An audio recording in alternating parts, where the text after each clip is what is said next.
से धारा 370 हटने के बाद मनोज सिन्हा ने अगस्त 2020 में उपराज्यपाल का पद संभाला और कानून के राज वाले अपने पुराने फॉर्मूले पर काम शुरू किया। Jammu Kashmir rule of law से चलेगा। विकास की धारा को अगर कोई अवरुद्ध करना चाहता है तो अवरुद्ध नहीं होने दिया जाएगा। लोकतांत्रिक संस्थाओं को सशक्त बनाने और व्यवस्था में आम लोगों की भागीदारी सुनिश्चित करने के लिए जम्मू कश्मीर में पहली बार डीडीसी के चुनाव कराए। सरकारी विभागों में सालों से बैठे आतंकवादियों के हमदर्द और भ्रष्टाचारियों की जड़ पर प्रहार किया। जनता तक पारदर्शी तरीके से योजनाओं का सीधा लाभ पहुंचाने के लिए नए पोर्टल्स और रियल टाइम ट्रैकिंग सिस्टम की शुरुआत की। कोने कोने तक विकास की रोशनी पहुंचाने के लिए सड़क, स्कूल और अस्पतालों के निर्माण का ब्लूप्रिंट तैयार किया। योजनाओं को तीव्र गति से लागू करने का सिस्टम बनाया। इन्वेस्टमेंट के लिए उद्योगपतियों को प्रोत्साहित किया। इन्वेस्टमेंट समिट और सिंगल विंडो क्लियरेंस जैसी योजनाओं से निवेश का नया रिकॉर्ड बना। पर्यटन स्थलों का विकास और विस्तार किया, जिससे पर्यटकों की संख्या ने भी सारे रिकॉर्ड तोड़ दिए। मनोज सिन्हा ने 2024 में निष्पक्ष तरीके से विधानसभा चुनाव कराकर इतिहास रचा। वोटिंग के सारे रिकॉर्ड टूट गए। आतंकवाद और अलगाववाद के खिलाफ जीरो टॉलरेंस की नीति वाले सख्त मनोज सिन्हा आतंक पीड़ितों के सबसे बड़े हमदर्द बने। 3 दशकों से इंसाफ की आस में बैठे आतंक पीड़ित परिवारों को सरकारी नौकरी के जरिए जीने का नया संबल दिया। मैं आपको भरोसा देता हूं कि पूरे सपनों का वक्त बीत चुका है। भय, भ्रष्टाचार से दुर्दशा फैलाने वालों का समय अब जम्मू कश्मीर से खत्म हो गया। आज जम्मू कश्मीर आत्मविश्वास और विकास के रास्ते पर है। पत्थर, हिंसा, हड़ताल, धमाके और धुएं वाले जम्मू कश्मीर को चमकते, दमकते और खिलखिलाते जम्मू कश्मीर में बदलने वाले शिल्पकार हैं मनोज सिन्हा, जिनके हाथों 15 अगस्त 2022 को लॉन्च हुआ था न्यूज 18 JKLH, जो आज बन चुका है जम्मू कश्मीर की सशक्त आवाज। तो उपराज्यपाल साहब, आप जम्मू कश्मीर की नए जम्मू कश्मीर की प्रेरणा है और साथ ही साथ जिस तरह से यहाँ की तहजीब है, गंगा जमुनी रवायत है और यहाँ की खूबसूरत, यहाँ की रूहानियत के आप सच्चे पासबान हैं। मैं मंच पर आमंत्रित करती हूँ उपराज्यपाल मनोज सिन्हा साहब को। साथ ही मैं अनुरोध करती हूँ न्यूज 18 नेटवर्क के ग्रुप एडिटर कन्वर्जेंस माननीय श्री ब्रजेश कुमार सिंह जी को कि प्लीज मंच पर आएं और हमारे आज के मुख्य अतिथि को शॉल और मोमेंटो देकर सम्मानित करें।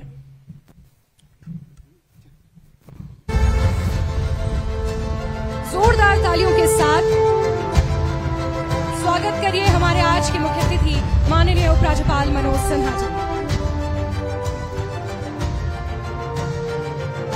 तालियां रुकनी नहीं चाहिए।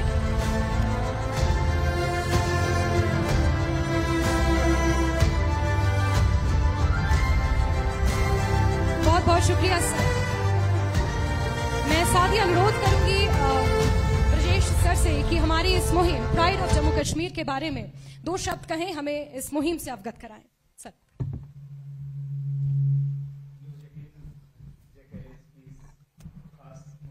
खास कार्यक्रम pride of Jammu and Kashmir कार्यक्रम में चीफ गेस्ट के तौर पर पधारे जम्मू कश्मीर के लेफ्टिनेंट गवर्नर आदरणीय श्री मनोज सिन्हा जी। इस हॉल में इस प्रदेश के तमाम हिस्सों से आए हुए डिस्टिंग्विश्ड गेस्ट, जिनके आने से इस कार्यक्रम की शोभा बढ़ी है। हम लोगों ने इस कार्यक्रम का आयोजन करने की जो सोची, उसके पीछे पिछले 2 महीने के अंदर इस प्रदेश में जिस तरीके से नेचर की वजह से प्राकृतिक आपदाएं जिसे हम कहते हैं, नेचुरल डिजास्टर्स कहते हैं, इस जम्मू कश्मीर की आवाम को काफी परेशानियों का सामना करना पड़ा, बहुत सारी जिंदगियां तबाह हुई, बड़े पैमाने पर कैजुअलिटीज हुई, इन थाउजेंड्स घर टूटे, क्लाउड बर्स्ट, लैंडस्लाइड, इससे करीब 1.5 महीने तक यहां के लोग परेशान रहे। जम्मू कश्मीर का अगर हम इतिहास देखें, खासतौर पर नेचुरल डिजास्टर्स का, तो 2014 में इस श्रीनगर शहर ने जिस तरह की त्रासदी परेशानी झेली थी, उसके बाद से यह पहला बड़ा इस तरह का अनफॉर्चुनेट इंसिडेंट था। हजारों परिवार इससे परेशान हुए, उनकी लाइफ अफेक्टेड हुई, रोड से लेकर ब्रिजेस तक इन सबको डैमेज का सामना करना पड़ा। इन सब के बीच जम्मू कश्मीर का जो प्रशासन है, माननीय एलजी मनोज सिन्हा जी की अगुवाई में जिस तरीके से रेस्पॉन्ड किया, और सिर्फ एडमिनिस्ट्रेशन, पुलिस, इन्हीं सबसे जुड़े हुए ऑफिशियल्स और कर्मचारियों ने ही नहीं, बल्कि जो हमारी आर्मी है, जो हमारे पैरामिलिट्री फोर्सेस हैं, जो हमारा एनडीआरएफ है, हमारा एसडीआरएफ है, डॉक्टर्स हैं, हेल्थ वर्कर्स हैं, एनजीओज हैं, सोशल कल्चरल रिलीजियस ऑर्गेनाइजेशंस हैं, जिस तरीके से सबने कंधे से कंधा मिलाकर इस प्रदेश की आवाम को उन मुश्किल हालात से बाहर लाने में मदद की, हमें यह लगा इस प्रदेश की सशक्त आवाज के तौर पर कि हम ऐसे लोगों को, जिन्होंने इस पूरे पीरियड के दौरान बहुत इंपॉर्टेंट रोल प्ले किया, लोगों को रिलीफ पहुंचाने में, उनकी जिंदगी को जो कि काफी तबाही के मंजर से गुजरी, उसको आसान बनाने में, उन सबको हम रिकॉग्नाइज करें। और जाहिर है, अगर ये रिकॉग्निशन हम देना चाह रहे थे, तो हमारे इस सुझाव को माननीय उपराज्यपाल मनोज सिन्हा जी ने स्वीकार किया, और हमें बड़ी खुशी है कि अपनी व्यस्त दिनचर्या में से समय निकालकर आप इस खास मौके पर यहां आए हैं, ताकि उनके हाथों से हम उन तमाम लोगों का, जिनमें अधिकारी हैं, सामाजिक कार्यकर्ता हैं, व्यवसाय जगत के लोग हैं, जिनका भी महत्वपूर्ण योगदान रहा है पिछले 1.5-2 महीने के इस प्राकृतिक आपदा, नेचुरल डिजास्टर के दौर में, लाइफ को नॉर्मलाइज करने में, रिलीफ एंड रेस्क्यू में एग्जेम्पलरी कंट्रीब्यूशन देने में, उन सबको हम रिकॉग्नाइज करें।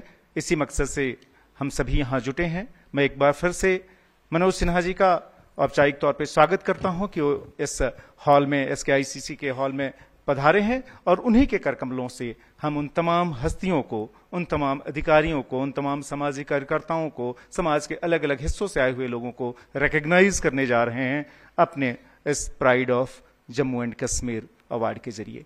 तो अब से बस थोड़ी ही देर में हम उस कार्यक्रम को शुरू करें। उसके पहले मैं एक खास ऑडियो विजुअल प्रेजेंटेशन, जिसमें कि इस पूरे पीरियड के दौरान किस तरीके से जम्मू कश्मीर में इन तमाम हीरोज ने रेस्पॉन्ड किया, जिनको कि हम प्राइड ऑफ जम्मू कश्मीर के तौर पर रिकॉग्नाइज करने जा रहे हैं, उसकी एक छोटी सी झलक देखेंगे। धन्यवाद।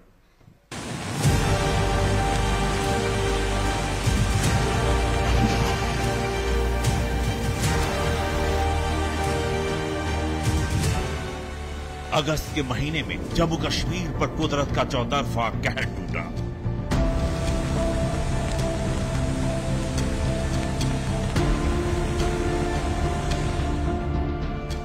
किश्तवाड़ के चशोती में लैंडस्लाइड से करीब 60 लोगों की मौत हो गई।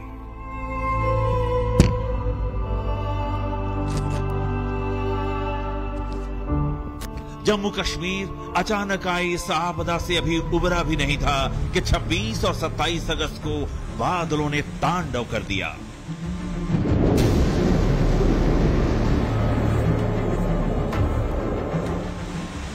कई जगह बादल फटे, नदी नालों ने रौद्र रूप धारण कर लिया। जम्मू से कठुआ तक कई सड़क, गांव, घर, मकान, दुकान सैलाब की चपेट में आ गए। हजारों लोग लाचार, बेघर और बेसहारा हो गए।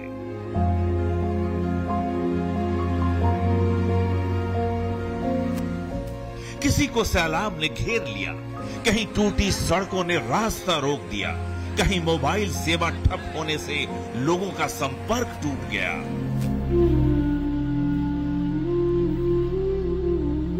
आपदा की इस घड़ी में न्यूज 18 JKLH ने पत्रकारिता के साथ मानवता का धर्म निभाते हुए मदद का हाथ बढ़ाया।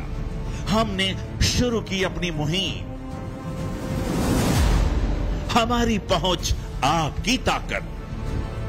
जम्मू कश्मीर के कोने कोने में तैनात न्यूज 18 JKLH के संवाददाता खबर के साथ मदद की मुहिम में जुटे।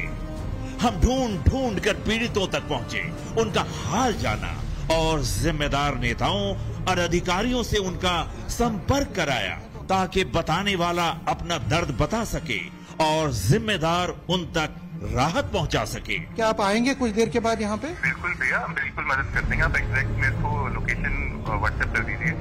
कई लोग ऐसी जगहों पर फंसे थे जहां पहुंचना असंभव था।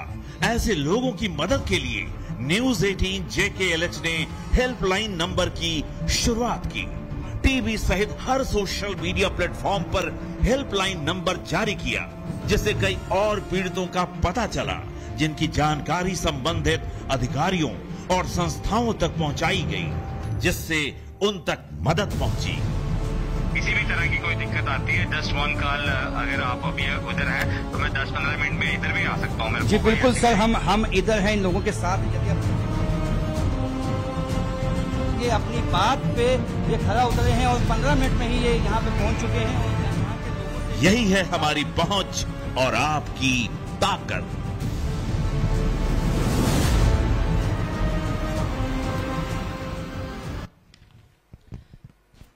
और जोरदार तालियों से हौसला बढ़ाइए मेहनत की स्याही से नए जम्मू कश्मीर की तकदीर लिखने वाले लीडर्स का।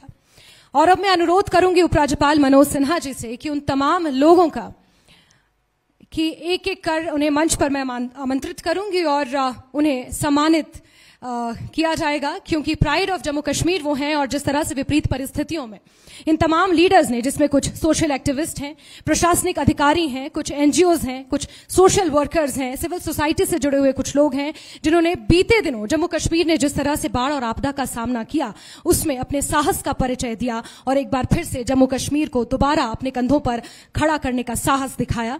सर, मैं एक एक कर सभी से अनुरोध करूंगी और सबसे पहले मैं मंच पर बुलाना चाहूंगी डिविजनल कमिश्नर जम्मू रमेश कुमार जी को। जोरदार तालियों के साथ जिस तरह से इन्होंने जम्मू रीजन में, जम्मू खित्ते में जो बरसात की वजह से बाढ़ और आपदा बाधा की जो परिस्थितियां वहां पर हुई, अपने साहस का परिचय देते हुए जो रिहैबिलिटेशन के कार्य वहां पर किए, कई लोगों की जान चली गई और किस तरह से अपनी प्रशासनिक कुशलता और क्षमता के आधार पर उन्होंने दोबारा उन रीजन्स के लोगों को ढांढस बंधाया, हिम्मत बंधाई। बहुत बहुत कॉन्ग्रेचुलेशंस।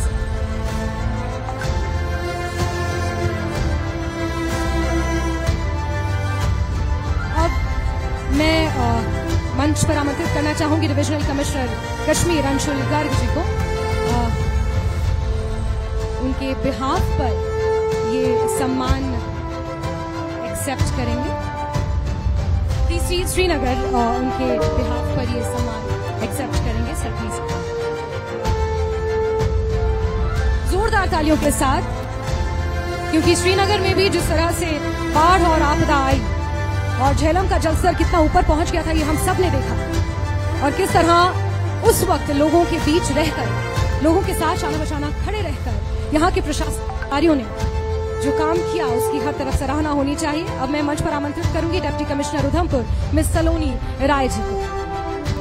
तालियों के साथ इनका मंच पर स्वागत करें।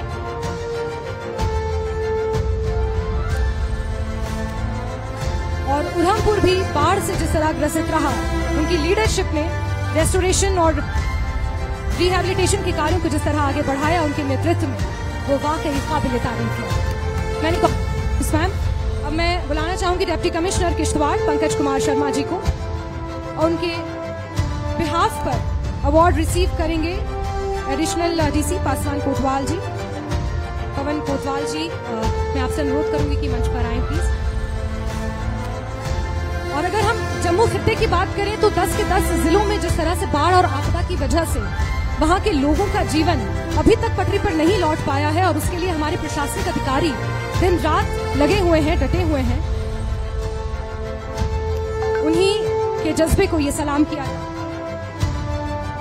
मैं मंच पर आमंत्रित करूंगी JK bank led by mister Amitabh Chatterjee, managing director है,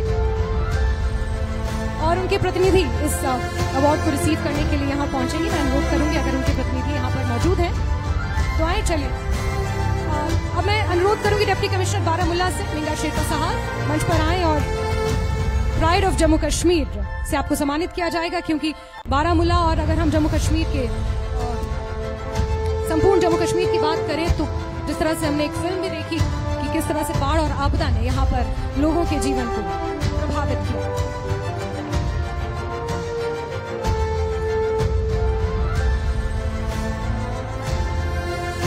और अब मैं नेक्स्ट आमंत्रित करूंगी डिप्टी कमिश्नर श्रीनगर अक्षय लाबरू जी को। सर, उन्होंने बिहाफ पे लिया था, इसके बिहाफ पे।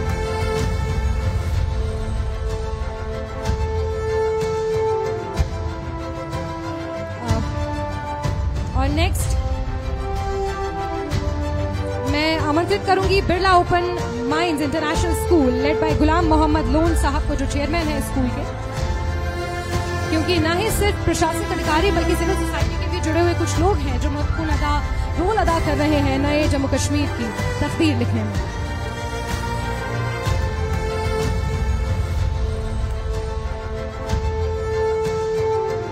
और अब मैं अनुरोध करूंगी 17 राष्ट्रीय राइफल इंडियन आर्मी के जवानों को कि वो मंच पर आएं, और जिस तरह से आर्मी के लिए तो जोरदार तालियां बनती हैं, क्योंकि सबसे पहले जहां बाढ़ और आपदा आती है आर्मी के जवान पहुंचते हैं, हम और आप पहुंचे ना पहुंचे।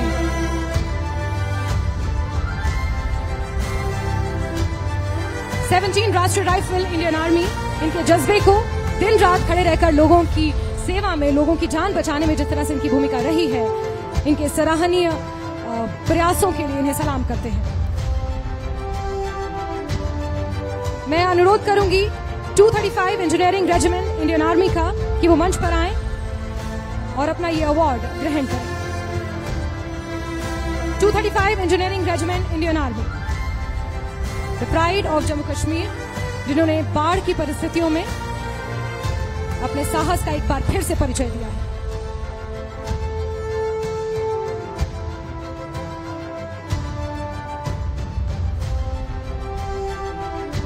अब मैं अनुरोध करूंगी मंच पर आए डॉक्टर शकील उर Rahman MD Kashmir clinics central, जो कि जनता को मेडिकल सर्विसेज के माध्यम से यहां पर सहूलियतें प्रदान कर रहे हैं और नए जम्मू कश्मीर में आधुनिकता का परिचय दे रहे हैं। मैं रिक्वेस्ट करूंगी कि मंच पर आए। और मैं नेक्स्ट अनुरोध करूंगी डिप्टी कमिश्नर जम्मू राकेश मिन्हास जी से कि प्लीज मंच पर आए और प्राइड ऑफ जम्मू कश्मीर से आपको भी नवाजा जाएगा, क्योंकि जम्मू में भी बाढ़ और बारिश से तबाही हुई है। इसके बाद मैं अनुरोध करूंगी मिस्टर तारिक डार जी का, एमडी है पश्मकार के, और पश्मीना जम्मू कश्मीर की एक पहचान है। फिर मैं अनुरोध करूंगी डिप्टी कमिश्नर अनंतनाग सईद फखरुद्दीन हामिद साहब का।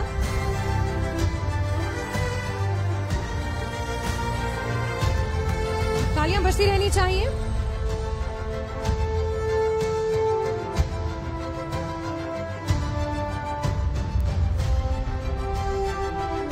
Doctor deputy commissioner Anantnag Syed Fakhruddin Hamid sahab भी मंच पर आए।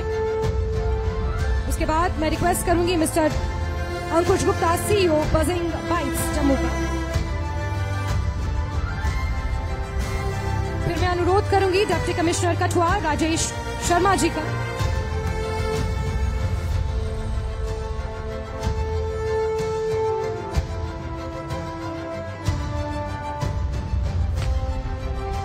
डिप्टी कमिश्नर कठुआ राजेश शर्मा जी का। इसके बाद principal GMC Jammu doctor Ashutosh Gupta ji.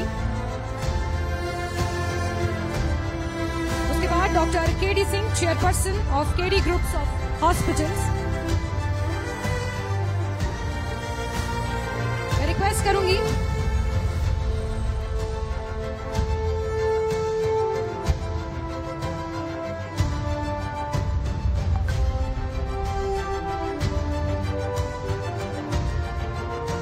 Doctor KD Singh chairperson of KD group of hospitals please. इसके बाद mister Haider Feroz Rangrez of Madras cloth house please मंच पर आए।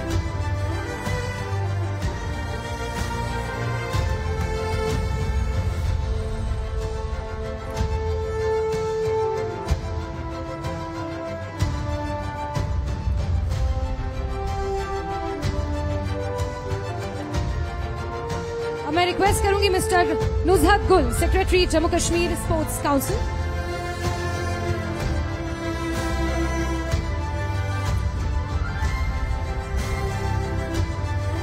उसके बाद city university led by doctor Manbir Singh, pro vice chancellor.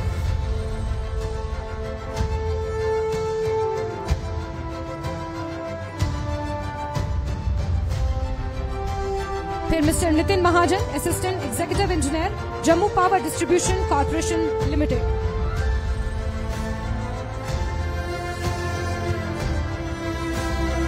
Next Arni university represented by Mr. Meher Unniza, Director of Operations, and Dr. Manish Kumar Srivastav, Pro Vice Chancellor.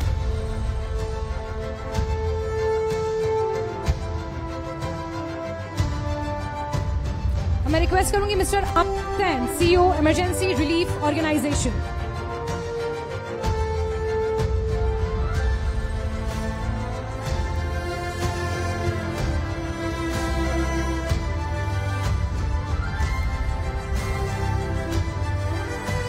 Mister Kaushal Parihar, junior engineer, प्रधानमंत्री ग्राम सड़क योजना, Kishtwar.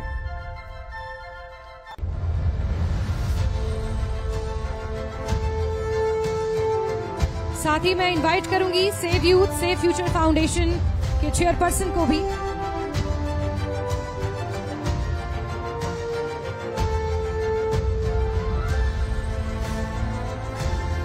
Next मैं मंच पर बुलाना चाहूंगी Devansh Yadav, IAS commissioner, Jammu municipal corporation.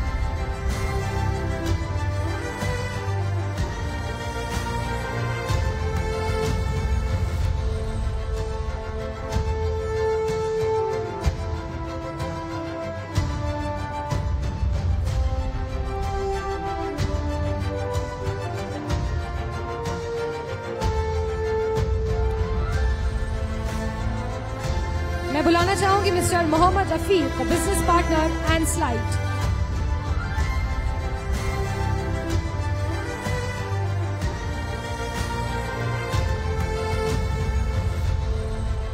मैं मंच पर बुलाना चाहूंगी रोटरी क्लब कश्मीर के रिप्रेजेंटेटिव्स को भी।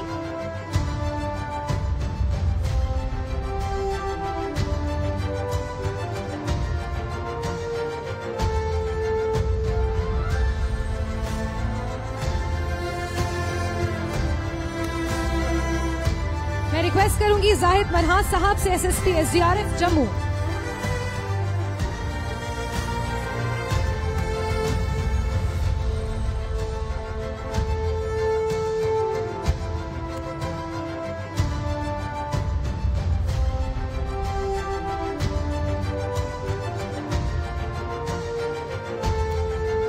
जाहिद मनहास साहब, SSP SDRF जम्मू।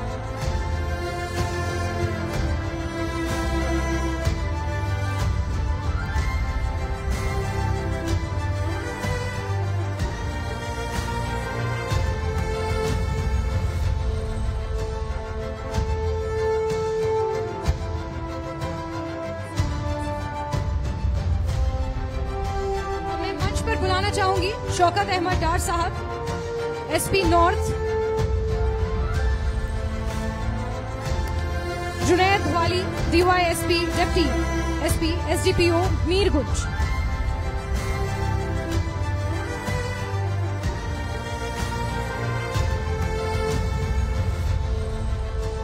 मैं मंच पर बुलाना चाहूंगी श्री शबीर अहमद खान साहब को, SP city south Srinagar.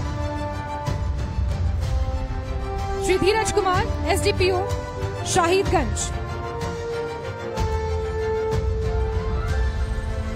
Next Mir Gafroor Sahab, SDPO सदर।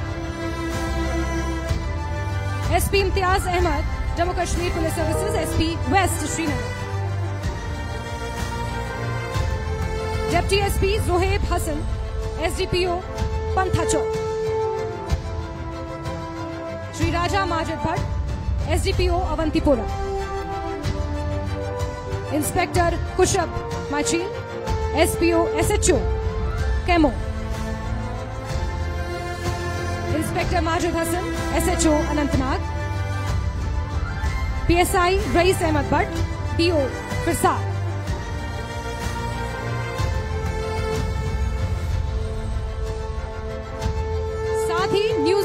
JKLH। कुछ और जाबाज पुलिस अधिकारियों और पुलिस के जवानों को सलाम करता है, जिसमें इंस्पेक्टर आजाद मनहास साहब हैं, SHO मिरान साहब, inspector Rajesh Jasrotia, SHO Akhnoor, SG city Vinod Kumar, PS Kathua, साथ ही पुनीत खजूरिया, PS कठुआ, SPO मोहम्मद शरीफ, SPO PP घाटी।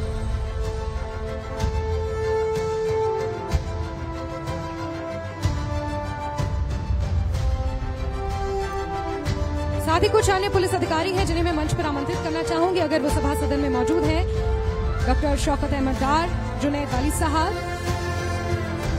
Shabir Ahmad Khan Sahab, SP city south Srinagar, doctor Shri Dheeraj Kumar, SDPO Shahidganj, Mir Gafru Sahab, SDPO Sadar, SP Imtiyaz Ahmad Sahab, SP west Srinagar, deputy SP Shoaib Hasan Sahab, SDPO Pantha Chowk, Shri Raja Majid Bhat, deputy SP SDPO Vankipura, inspector Khushrab Machel, SHO Kaimur, inspector Majid Hasan, SHO Anantnag, PSI Rais Ahmad Bhat, TO Firsad. मैं आप सभी से अनुरोध करूंगी कि जिनका मैंने नाम लिया प्लीज वो मंच पर आए, क्योंकि आप प्राइड ऑफ जम्मू कश्मीर हैं और विपरीत परिस्थितियों में आप जम्मू कश्मीर और जम्मू कश्मीर के आवाम के साथ शाना बशाना खड़े रहते हैं, इसलिए आपके जज्बे को सलाम किया जाता है।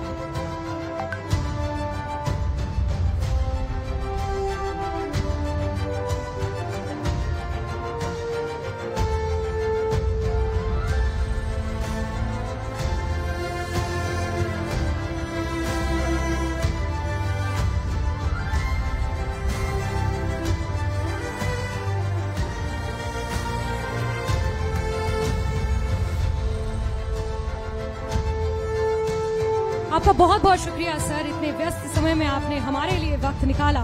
और मैं अनुरोध करूंगी उपराज्यपाल मनोज सिन्हा सर से कि 2 शब्द हमारे बारे में कहें और अपने शब्दों से हमारा मार्गदर्शन करें, हमें कृतज्ञ करें, कृतार्थ करें सर।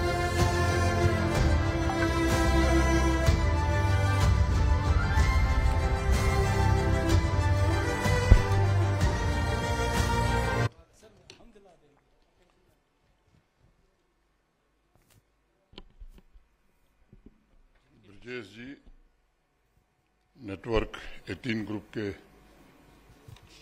सभी साथी, सबसे पहले मैं उन सभी को अपनी हार्दिक बधाई और शुभकामनाएं देता हूं जिनको आज इस मंच से प्राइड ऑफ जम्मू कश्मीर के पुरस्कार से नवाजा गया है। मुझे विश्वास है कि जिस साहस, सद्भाव और निस्वार्थ सेवा का परिचय आपने दिया है, उससे इस सभागार में बैठे हुए और समाज के बाकी लोगों को भी प्रेरणा मिलेगी। बाकी लोगों को मिले या न मिले, इस सभागार में जो लोग बैठे हैं कम से कम उनको ही प्रेरणा मिली तो मैं समझूंगा कि इस आयोजन की एक बड़ी उपलब्धि है। जिन्हें पुरस्कृत किया गया है वह जम्मू कश्मीर के भिन्न भिन्न क्षेत्रों से आते हैं। उनका कार्य क्षेत्र, उनकी प्रोफेशनल लाइफ, ये भी अलग अलग है। लेकिन अगर उद्देश्य की बात मैं करूं तो उद्देश्य सबका एक है। चेतना के धरातल पर अगर मैं देखूं तो वो सभी एक ही तरह के काम में लगे हैं। और अगर संकल्प की बात करूं तो संकल्प भी एक ही दिखता है। बिना किसी व्यक्तिगत लाभ के इच्छा के दूसरों की मदद करना, ये मूल में उनके चरित्र का हिस्सा है। इस निस्वार्थ भाव की सेवा को मैं समझता हूं कि मानवता का सर्वोच्च कर्तव्य माना गया है। इससे कोई बड़ी उपलब्धि हासिल होती है ऐसा मैं नहीं मानता, लेकिन आत्मसंतोष इस काम में जितना मिलता है, आंतरिक खुशी इस तरह के कार्य के कारण जितनी मिलती है, मैं समझता हूं कि उसका कोई दूसरा सानी नहीं है। दूसरे किसी काम में इस तरह का सुख नहीं मिलता है। जो इंसान सहनशीलता, विनम्रता और परोपकार की भावना से दूसरों का दुख दर्द बांटता है, उसको समझने की कोशिश करता है, उनकी मदद करता है, सचमुच में वह जीवन के सही अर्थ को प्राप्त करता है। हमारे यहाँ शास्त्रों में भी कहा गया, महाभारत में धर्मराज युधिष्ठिर का एक श्लोक है जिसका जिक्र मैं करूंगा। न तो हम कामये राज्यम न स्वर्गम न पुनर्भवम कामये दुख तप्ता नाम प्राणी नामार्ति नाशनाम।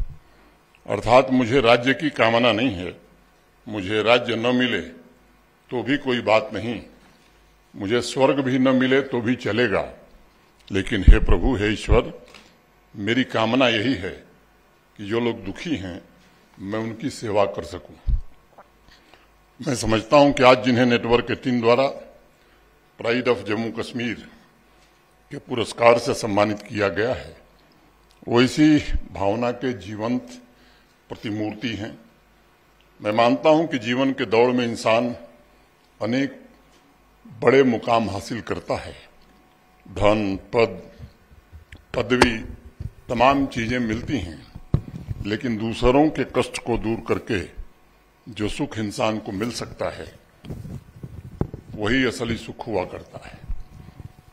मैं नेटवर्क 18 ब्रजेश जी, उनकी पूरी टीम, खासतौर से कश्मीर, लद्दाख, हिमाचल चैनल से जुड़े सभी साथियों का आभार व्यक्त करना चाहता हूं, जिन्होंने आज पुरस्कृत किए गए कर्मयोगियों के सेवा और त्याग को एक्नॉलेज करने का काम किया है और आज के इस समारोह के माध्यम से पुरस्कृत करके समाज के बाकी लोगों को भी प्रेरणा देने में एक मदद की है। नेटवर्क 18 का यह प्रयास आवाम को और सशक्त बनाने तथा प्राकृतिक आपदा में जीवन सुधार के कार्यों के लिए बाकी नागरिकों को भी प्रेरित कर सकेगा, ऐसा मुझे लगता है। मुझे विश्वास है कि इस सम्मान से न सिर्फ व्यक्तिगत सम्मान और प्रतिष्ठा में आपकी वृद्धि होगी, बल्कि लोगों को सामुदायिक विकास की प्रेरणा भी इससे प्राप्त हो सकती है।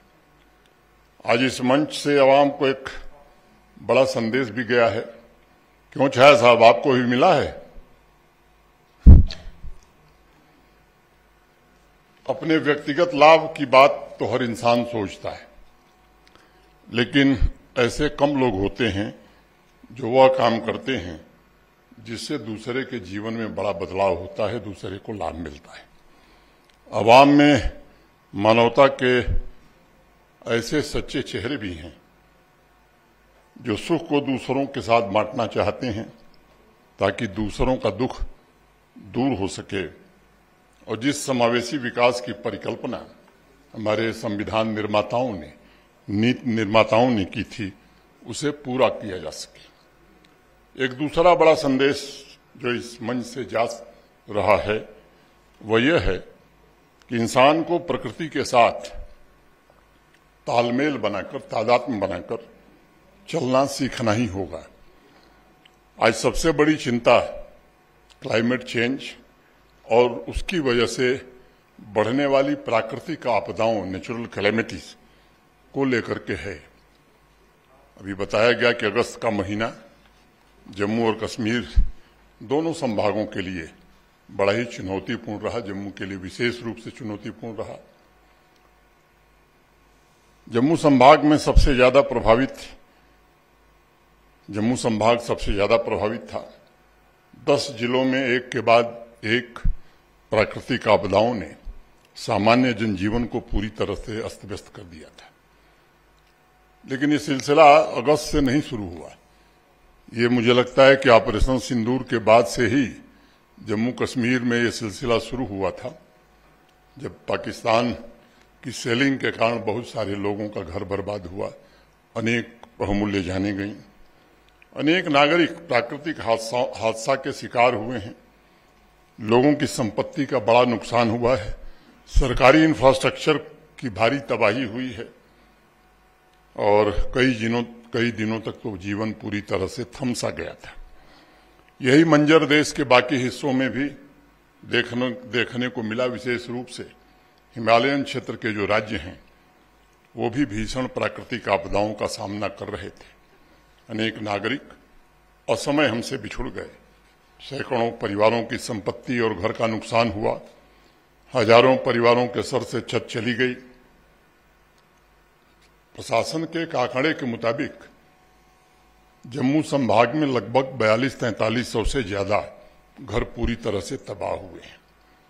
लगभग 32-3300 किलोमीटर से ज्यादा सड़कें और अनेक पुल, ब्रिज, छोटे पुल, वाटर सप्लाई की स्कीमें, power infrastructure, school, college, health infrastructure, अनेक संसाधनों को नुकसान पहुंचा है। मुझे लगता है कि अगर हम विचार करेंगे तो संसाधन तो फिर भी देर सवेर इकट्ठे किए जा सकते हैं। इंफ्रास्ट्रक्चर आज नहीं कल बनाया जा सकता है, लेकिन इस प्राकृतिक आपदा में जो अनमोल जानें गई हैं, उनकी भरपाई किसी भी मुआवजे से नहीं हो सकती है। उन सभी परिवारों के प्रति मैं अपनी गहरी संवेदना व्यक्त करता हूं और उनसे कहना चाहता हूं कि ये हमें पता है कि मौत का कोई मुआवजा नहीं होता, लेकिन जो लोग हमसे दूर चले गए, उनके परिजन, उनका परिवार सम्मान के साथ जी सके, इसके लिए प्रशासन भी प्रतिबद्ध है। जम्मू कश्मीर की सरकार हो या माननीय प्रधानमंत्री जी के नेतृत्व में चलने वाली भारत सरकार हो, ये सभी लोग प्रतिबद्ध हैं। पिछले दिनों भारत के रक्षा मंत्री श्री राजनाथ सिंह जी, भारत के गृह मंत्री श्री अमित शाह जी, भारत सरकार के वरिष्ठ अधिकारियों की एक टीम जम्मू कश्मीर में आए, दौरा किए, आकलन किया, नुकसान का जायजा लेकर के एक रिपोर्ट भारत सरकार को प्रस्तुत की गई। भारत सरकार और प्रधानमंत्री जी का यह प्रयत्न है, प्रतिबद्धता भी है कि जम्मू कश्मीर पुनः जो नुकसान हुआ है उसकी भरपाई कर सके, विकास की गति को आगे बढ़ाया जा सके और आम लोगों की जिंदगी पटरी पर लौट सके। एक दूसरा, आज ही 5000 से ज्यादा प्रधानमंत्री ग्रामीण आवास योजना के घर प्रधानमंत्री जी के विशेष हस्तक्षेप के कारण जम्मू कश्मीर के लिए आज ही स्वीकृति पत्र जम्मू कश्मीर प्रशासन को प्राप्त हुआ है। एक दूसरा भगीरथ प्रयास प्रकृति के नुकसान की भरपाई है। कई दशकों से क्लाइमेट चेंज की वजह से हो रहे इंफ्रास्ट्रक्चर के नुकसान की भरपाई तो देर सबेर हो जाती है, लेकिन प्रकृति और प्राकृतिक संसाधनों का जो नुकसान हो रहा है उसकी भरपाई कैसे होगी, एक बड़ा प्रश्न चिन्ह आज खड़ा हो गया है। और आज यहाँ अनेक ऐसे इमरजेंसी रिस्पॉन्डर्स हैं, समाज के विभिन्न तबकों के लोग हैं, प्रबुद्ध लोग हैं। उनसे मैं कहना चाहता हूं कि पिछले 5-7 वर्षों में प्राकृतिक आपदाओं की संख्या जिस तरह से हमारे देश में और दुनिया में बढ़ रही है, अगर उसका थोड़ा चित्र मैं प्रस्तुत करूं तो शायद आप चौंक जाएंगे। अनेक ऐसे भी लोगों को यहां सम्मानित किया गया जिन्होंने अपनी जान जोखिम में डालकर लोगों की मदद की। इस बात के भी वे गवाह हैं कि कहीं न कहीं प्रकृति के साथ हमारा जो सामंजस्य है, तारतम्य है, वो टूट गया है। ये सच्चाई है कि जब पिछले महीने जम्मू कश्मीर, हिमाचल, पंजाब, उत्तराखंड जैसे राज्य प्राकृतिक विभीषिका झेल रहे थे, तब दुनिया के बाकी हिस्सों से भी तबाही की खबरें आ रही थीं। अमेरिका में इस वर्ष अभी तक 81 प्राकृतिक आपदाएं रिकॉर्ड हुई हैं और एक अनुमान के मुताबिक $182 बिलियन का नुकसान हुआ है। यूरोप का इस वर्ष का डेटा उपलब्ध नहीं है, लेकिन लास्ट ईयर 2024 का जो डेटा उपलब्ध है उस डेटा के मुताबिक नेचुरल कैलेमिटीज की वजह से $45 बिलियन का नुकसान वहां हुआ है। ये इस बात का संकेत देता है कि समय के साथ आपदा की घटनाओं की संख्या में लगातार वृद्धि हो रही है और अभी तक के अध्ययन के मुताबिक पिछले 50 वर्षों में प्राकृतिक आपदाओं में मोटे तौर पर 5 गुना से ज्यादा वृद्धि दर्ज की गई है। अगर वैश्विक आंकड़ों का औसत निकाला जाए तो प्रतिवर्ष पूरी दुनिया में 6000 से ज्यादा नेचुरल कैलेमिटीज का सामना मानवता को करना पड़ रहा है। यूनाइटेड नेशंस की रिपोर्ट के मुताबिक अगर ये स्थिति बनी रही तो 2030 तक विश्व को प्रतिदिन कोई न कोई एक प्राकृतिक आपदा रोज प्रभावित करेगी। पिछले वर्ष अगर पूरे विश्व में प्राकृतिक आपदाओं में हुए नुकसान का एक मोटी अनुमान आप लगाएंगे तो 2024 में कुल नुकसान लगभग $320 बिलियन का हुआ है और 15,000 से ज्यादा नागरिकों ने अपनी जान गंवाई है। अभी 2 दिन पहले मैं नासा के द्वारा पेरू में आए प्राकृतिक आपदा का नक्शा मैप देख रहा था। वहां एक पहाड़ है वल्लुन राजू, उसका पूरा एक बड़ा हिस्सा नीचे गिर गया और वो जो नीचे बसे हुई कम्युनिटी थी वो पूरी तरह से तबाह हो गई। प्राकृतिक आपदा की वजह से इस वर्ष मई के महीने में न्यूजीलैंड के शहर वेलिंगटन में इमरजेंसी घोषित करनी पड़ी। ये उदाहरण और आंकड़े इसलिए मैं आपके सामने रख रहा हूं क्योंकि समूचे समाज के कंधों पर प्रकृति और विकास के बीच संतुलन बनाने की एक बड़ी भारी जिम्मेदारी आ पड़ी है। एक तरफ हम अनिश्चित भविष्य की ओर तेज गति से बढ़ रहे हैं, बिजनेस से लेकर सोशल लाइफ में पूरी तरह से ट्रांसफॉर्मेशन हो रहा है। वहीं दूसरी तरफ प्रकृति का प्रकोप भी दिन प्रतिदिन बढ़ता जा रहा है। क्लाइमेट चेंज और अनसस्टेनेबल डेवलपमेंट की वजह से न सिर्फ ग्लोबल वार्मिंग या टेम्परेचर बढ़ रहा है बल्कि पूरी बायोडाइवर्सिटी भी बुरी तरीके से प्रभावित हो रही है। मैं विख्यात साइंटिस्ट स्टीफन हॉकिंग की एक महत्वपूर्ण बात आपके सामने रखना चाहता हूं। अभी 2 साल पहले उन्होंने कहा कि मानव द्वारा पृथ्वी का शोषण अपनी चरम सीमा पर पहुंच गया है, लेकिन मानव की जरूरतें, मानवीय मांगें और अपेक्षाएं ये लगातार बढ़ती जा रही हैं। हम अपने वायुमंडल को इस तरह तीव्र गति से प्रदूषित, समुद्र को विषाक्त और भूमि को नष्ट नहीं कर सकते क्योंकि यह अब और उपलब्ध नहीं है हमारे लिए। इसे एक बड़ी चेतावनी के रूप में हमें और आप सबको देखने की जरूरत है। मेरा आग्रह है कि समाज का हर वर्ग आगे आवे। बायोडाइवर्सिटी को बचाने में हमारी भी जिम्मेदारी है। इस जिम्मेदारी के भाव से हम भी इस काम में लगें। एक अन्य साइंटिस्ट हैं दुनिया के बड़े प्रख्यात डॉक्टर जेन गुडॉल, उन्होंने कुछ दिन पहले एक शोध किया। उनकी 4 लाइनें मैं कोट करना चाहूंगा। आप जो करते हैं उससे फर्क पड़ता है और आपको ये तय करना होगा कि आप खुद किस तरह का बदलाव लाना चाहते हैं। वहीं गांधी जी एक बात कहते थे कि जो बदलाव आप देखना चाहते हैं उसकी शुरुआत खुद से करिए। दिक्कत हमारी यही है कि हम बदलाव देखना चाहते हैं लेकिन खुद नहीं करना चाहते हैं। ये भाव अगर अब नहीं आया तो हम जिस मुहाने पर खड़े हैं बर्बादी के सिवा शायद हमें कुछ नहीं मिलेगा। मैं आप सभी का आह्वान करता हूं कि विकसित भारत और तीव्र विकास के लिए हमें पारिस्थितिक अखंडता और आर्थिक अखंडता दोनों साथ साथ बनाए रखनी होगी। आज यहाँ समाज के विभिन्न वर्गों के लोग हैं, प्रशासन के भी अनेक साथी हैं, इसलिए 2-3 बिंदुओं का जिक्र मैं करना चाहूंगा।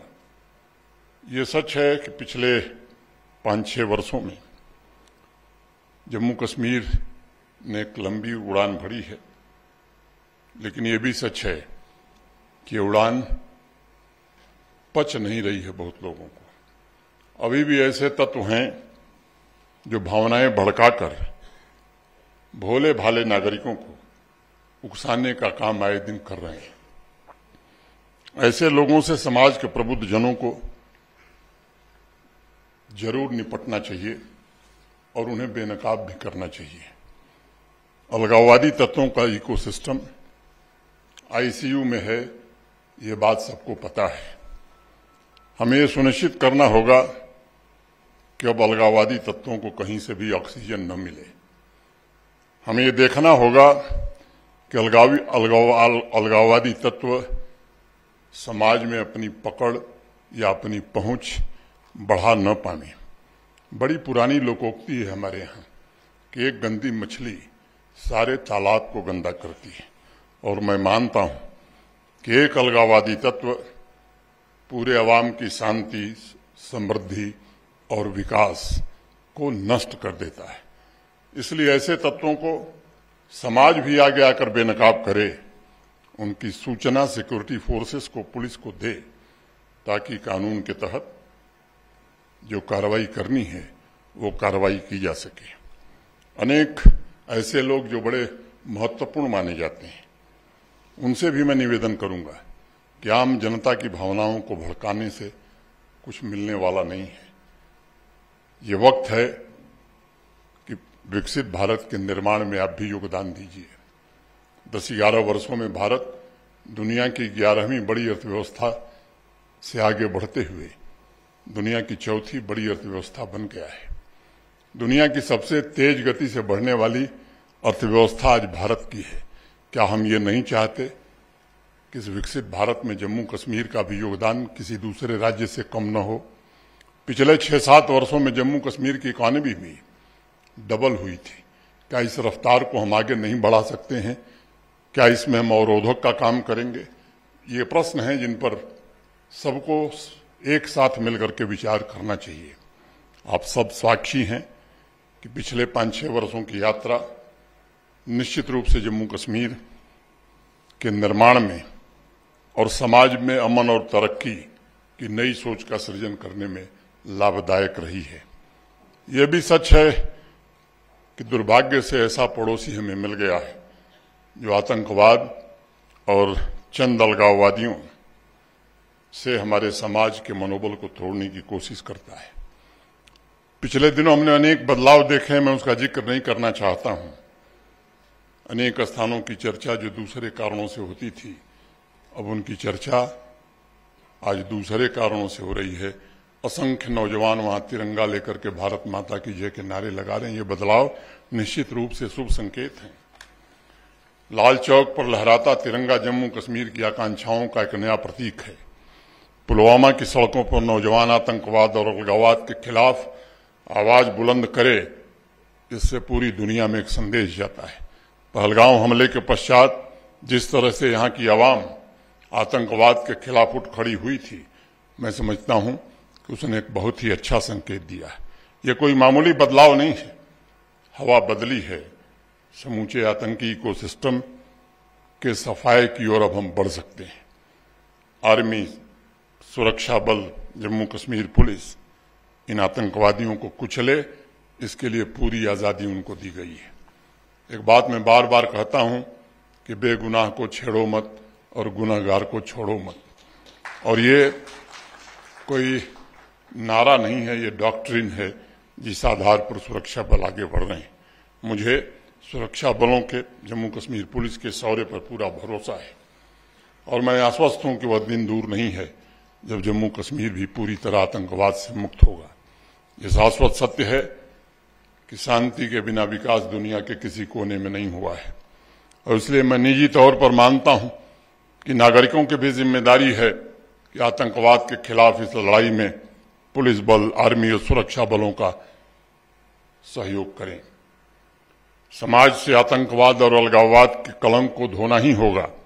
आने वाली पीढ़ी के लिए सुनहरा जम्मू कश्मीर अगर हम नहीं दे पाए तो यकीन मानिए जब भी इतिहास लिखा जाएगा तो छाया साहब हमलों का नाम भी बदनुमा दाग की तरह उसमें बराबर दिखाई पड़ेगा। इसलिए मैं सबसे कहना चाहता हूं कि इस पर गंभीरता से सोचने की जरूरत है, आत्मविश्लेषण करने की जरूरत है।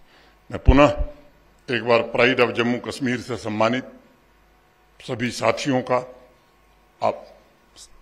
अभिनंदन करता हूं, उन्हें बधाई देता हूं। नाम इसलिए नहीं ले रहा हूं कि अनावश्यक समय जाया होगा और किसी का छूट जाएगा तो मेरे लिए बड़ा संकट होगा। अथर्ववेद में हमारे पूर्वज ऋषि मुनियों ने जो प्रार्थना की, कृतम में दक्षिणे हस्ते जयो में सभ्य आहति, अर्थात मेरे दाएं हाथ में पुरुषार्थ और बाएं हाथ में विजय हो। मैं सम्मानित किए गए सभी कर्मयोगियों के लिए ऐसे ही पुरुषार्थ और विजय की कामना करता हूं। आयोजन के लिए न्यूज 18 को हृदय से बधाई देते हुए सभागार में उपस्थित सभी महानुभावों के प्रति हृदय से कृतज्ञता का भाव व्यक्त करते हुए मैं अपनी बात पूरी करता हूं। धन्यवाद। जय हिंद, जय भारत।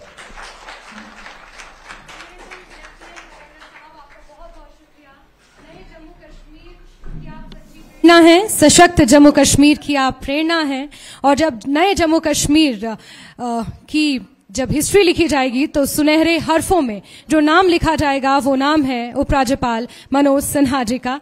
और इसमें कोई दो राय नहीं है कि यही कारण है कि यहाँ के प्रशासनिक अधिकारी प्राइड ऑफ जम्मू कश्मीर हैं। और अब मैं मंच पर बुलाना चाहूंगी न्यूज 18 JKLH के सीनियर एडिटर तेजेंद्र सिंह सोडी जी को कि वो कंक्लूडिंग रिमार्क दें और उपराज्यपाल मनोज सिन्हा जी का धन्यवाद अदा करें। माननीय उपराज्यपाल जी श्री मनोज सिन्हा जी, आपका बहुत बहुत धन्यवाद कि आपने अपने कीमती समय में से कुछ समय निकाला और हमारे इस कार्यक्रम की शोभा बढ़ाई। आपके लिए जब से आप जम्मू कश्मीर में आए हैं तो आपके लिए गुरबानी में से 2 पंक्तियां पढ़ूंगा।